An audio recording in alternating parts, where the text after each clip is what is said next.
तो चलिए बच्चों, आज का क्लास काफ़ी छोटा होने वाला है और आज का क्लास जो है ज्योमेट्रिकल ऑप्टिक्स का अंतिम क्लास है।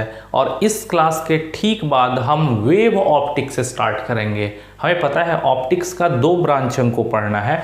ऑप्टिक्स में ज्योमेट्रिकल ऑप्टिक्स जो अभी तक चल रहा था, ज्योमेट्रिकल ऑप्टिक्स में हम प्रकाश को किरण मानते हैं और किरण मान करके प्रकाश के गुण और नेचर का अध्ययन करते हैं। भाई ज्योमेट्रिकल ऑप्टिक्स चल रहा था, अभी ज्योमेट्रिकल ऑप्टिक्स का ये लास्ट टॉपिक है।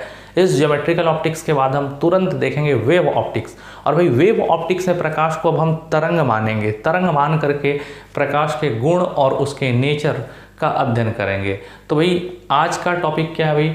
आज का टॉपिक है भाई रिफ्लेक्टिंग टेलीस्कोप। भाई हम बताए हुए थे कि टेलीस्कोप दो तरह का होता है, एक अपवर्ती टेलीस्कोप यानी रिफ्रैक्टिंग टेलीस्कोप जिसमें केवल लेंस का यूज होता है और उसमें इमेज अपवर्तन के चलते बनता है, यानी एक अपवर्ती टेलीस्कोप रिफ्रैक्टिंग टेलीस्कोप। और दूसरा टेलीस्कोप जिसको रिफ्लेक्टिंग टेलीस्कोप कहते हैं, अपवर्ती नहीं परावर्ती टेलीस्कोप, रिफ्लेक्टिंग, यही हमको पढ़ना है। भाई रिफ्लेक्टिंग टेलीस्कोप, परावर्ती टेलीस्कोप किसको कहते हैं? वैसा टेलीस्कोप जिसमें लेंस के अलावा दर्पण का भी यूज हो और उसमें परावर्तन के चलते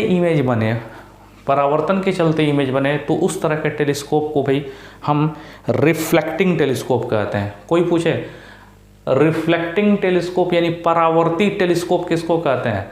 वैसा टेलीस्कोप जिसमें लेंस के अलावा दर्पण का भी यूज होता हो और उसमें रिफ्लेक्शन के चलते इमेज बनता हो, उसको रिफ्लेक्टिंग टेलीस्कोप कहते हैं। और भाई पहले भी देख चुके हैं कि रिफ्लेक्टिंग टेलीस्कोप यानी परावर्ती टेलीस्कोप दो तरह का होता है।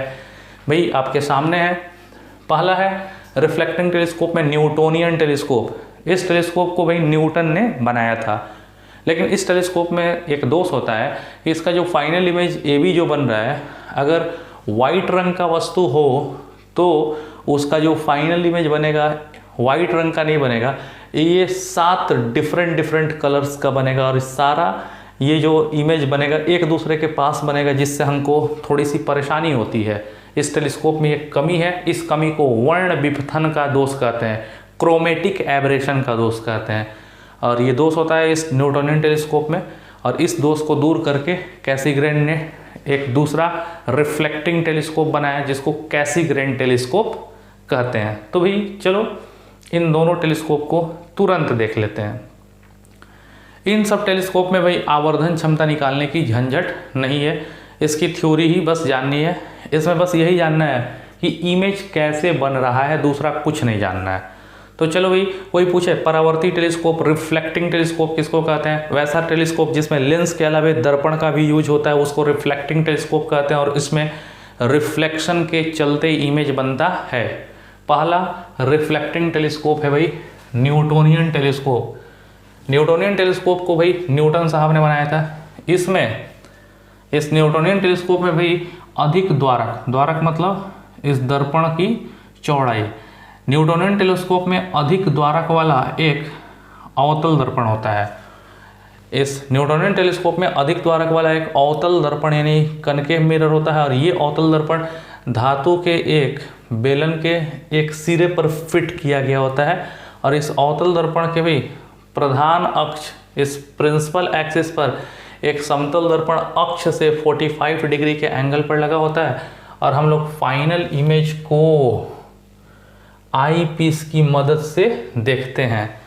तो भाई कोई पूछे न्यूटोनियन टेलीस्कोप को न्यूटन साहब ने बनाया था, और न्यूटोनियन टेलीस्कोप में एक अधिक द्वारक का अवतल दर्पण होता है। यह अवतल दर्पण किसी धातु के खोखले नली के एक सिरे पर फिट किया गया होता है, और इस अवतल दर्पण के प्रधान अक्ष पर एक समतल दर्पण अक्ष से 45 डिग्री के कोण पर लगा होता है, और हम फाइनल इमेज को आई पीस से देखते हैं।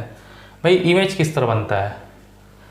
बहुत दूर के तारे सितारे से या बहुत दूर के चीज़ों से किरणें आती हैं और ये समानांतर किरणें आकर के इस अवतल दर्पण पर पड़ती है। बहुत ज़्यादा दूर से जो वस्तु होती है उस ज़्यादा दूर वाली वस्तु से किरणें समानांतर किरण पुंज के रूप में आती है और आकर के इस अवतल दर्पण पर पड़ती है। अवतल दर्पण उस किरणों को रिफ्लेक्ट करके समतल दर्पण पर भेजता है, और समतल दर्पण पर जब ये किरणें जाती हैं तो समतल दर्पण से रिफ्लेक्ट होती हैं, रिफ्लेक्ट होकर के काटती हैं। ये किरणें समतल दर्पण से रिफ्लेक्ट होकर के क्या करती हैं, एक दूसरे को काटती हैं, जिससे इमेज बनता है ए बी। इस दर्पण के चलते उस वस्तु का फाइनल इमेज बनता है ए बी, और ये ए बी इस आई पीस के लिए वस्तु का काम करता है। ये ए बी भाई आई पीस के लिए वस्तु का काम करता है। अब देखो, अगर इसका फाइनल इमेज अनंत पे बनाना हो तो ये ए बी इस आई पीस के ठीक फोकस पर रहना चाहिए। ठीक फोकस पर रहेगा तो फाइनल इमेज अनंत पे बनेगा। अगर के फोकस के इस आई पीस के फोकस के अंदर ये ए बी पड़े और इतने खास दूरी पर पड़े कि 25 सेंटीमीटर पर इमेज बनाना हो तो वो LDDB एडजस्टमेंट कहला सकता है ना जी। तो होता यही है कि दूर के वस्तु से समानांतर किरण पुंज आकर के अवतल दर्पण पर पड़ता है, अवतल दर्पण उसको परावर्तित करके समतल दर्पण पर भेजती है, समतल दर्पण से परावर्तन के बाद किरणें कटती हैं तो इन दोनों दर्पणों के चलते फाइनल इमेज वस्तु का, बहुत ज़्यादा दूर वाली वस्तु का फाइनल इमेज ए बी बनता है। और ये बना हुआ image A B I piece के लिए हम वस्तु का काम करता है। आई पीस को इधर उधर खिसकाते हैं और फाइनल इमेज हम ए बी का बना देते हैं ए डैश बी डैश। लेकिन भाई देखा जाता है कि इस ए बी का जो इमेज बन रहा है वो इमेज अगर वाइट कलर का वस्तु हो तो वो इमेज एक रंग का नहीं होता है, वो इमेज 7 कलर्स का बनता है, 7 डिफरेंट कलर्स का इमेज बनता है। और ये सातों इमेज भाई अलग अलग जगह होता है, तो थोड़ा सा इमेज देखने में कन्फ्यूजन हो जाता है। तो इसीलिए ये टेलीस्कोप जनरली प्रीफर नहीं किया जाता है। ठीक है, तो भाई ये चीज़ समझ में आ गए कि इसमें क्या दोष होता है। अच्छा, मान लो भी इस ऑब्जेक्टिव मिरर की फोकस दूरी हो एफ ऑब्जेक्टिव और इस आई पीस वाले लेंस की फोकस दूरी हो एफ आई पीस, और ये जो फाइनल इमेज अनंत पे बने तो नॉर्मल एडजस्टमेंट के लिए इसकी आवर्धन क्षमता m बराबर होती है FO बाई FV, m बराबर FO बाई FV। बस नॉर्मल एडजस्टमेंट के लिए याद रखना ना जी। तो ये चीज़ था, इसमें LDDB एडजस्टमेंट नहीं किया जाता है। ठीक, ओके। तो भाई ये तो समझ में आ गया न्यूटोनियन टेलीस्कोप। अब आ जाते हैं भाई कैसिग्रेन टेलीस्कोप में। तो भाई कैसिग्रेन टेलीस्कोप को कैसिग्रेन ने डिजाइन किया था, और इस टेलीस्कोप में उस वर्ण विपथन का दोष नहीं होता है। और इस टेलीस्कोप में अधिक द्वारक मतलब अधिक चौड़ाई। इस वाले टेलीस्कोप में अधिक द्वारक का एक पाराबोलिक कनकेव मिरर होता है। इस टेलीस्कोप में अधिक द्वारक का एक पाराबोलिक कनकेव मिरर होता है, जिसके बीच में एक छिद्र होता है। यहाँ पे इसके ठीक सामने एक उत्तल दर्पण लगा दिया जाता है और फाइनल इमेज को हम आई पीस की सहायता से देखते हैं। होता क्या है, बहुत दूर के वस्तु से या बहुत दूर के तारे सितारे से समानांतर किरण पुंज आता है और इस पाराबोलिक मिरर पर पड़ता है। पाराबोलिक मिरर पर जैसे ही पड़ता है तो ये रिफ्लेक्ट करके उत्तल दर्पण पर भेजता है और उत्तल दर्पण रिफ्लेक्ट करता है। रिफ्लेक्ट करके इन दोनों दर्पणों के कारण फाइनल इमेज यहाँ पे बनता है।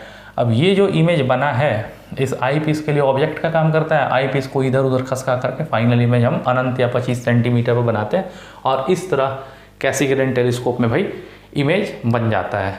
और इस इमेज में उस वर्ण विपथन का दोष नहीं पाया जाता है। तो भाई यहाँ तक बात रही न्यूटोनियन टेलीस्कोप की और कैसिग्रेन टेलीस्कोप की।